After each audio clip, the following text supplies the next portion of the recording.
Okay, so let's talk a little bit about covering the golf ball. Covering the golf ball essentially just means that you're kind of guaranteeing good strike. So the thing that we notice with professional golfers is as they get into the left arm parallel position in the downswing, the sternum is effectively at this point covering the ball, which just essentially means it's over the golf ball. And for most amateur golfers, this is not the case. The sternum at this moment in time in the swing would still be behind the ball. And this is why when you hit it, you're going to end up striking the ground too soon, or you're going to end up sort of scooping at it. Now, the question would then be, okay, well, how do we cover the golf ball? Well, the first thing that you have to make sure you're doing is in the backswing position is quite simply keeping your head still. You see, what catches a lot of golfers out is as they move in the backswing, they don't really notice it because your sort of perspective of the ball stays the same, but your head ends up moving.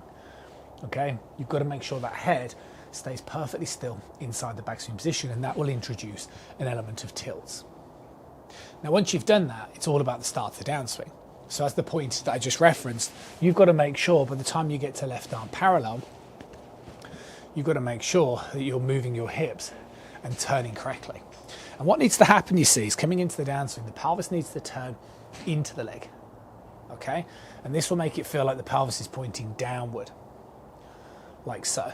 But as the pelvis sort of points downward, as I'm demonstrating, okay, like so, you can notice the way what will happen is it will move the spine and it will effectively move everything more towards the left of the ball. Lots of amateur golfers that struggle with ball striking will have a tendency to get too slidey and the hips will end up pointing too much this way, so it gets too tilted.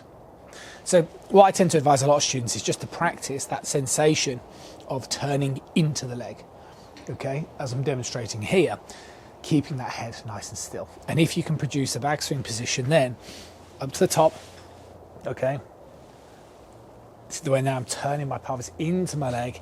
It'll naturally bring you down and over the ball. And not only will you cover the ball at the point of when the club is parallel, you'll also cover the ball through the hit as well, guaranteeing good strike. Not so easy with winter gloves on, but I'll see you soon.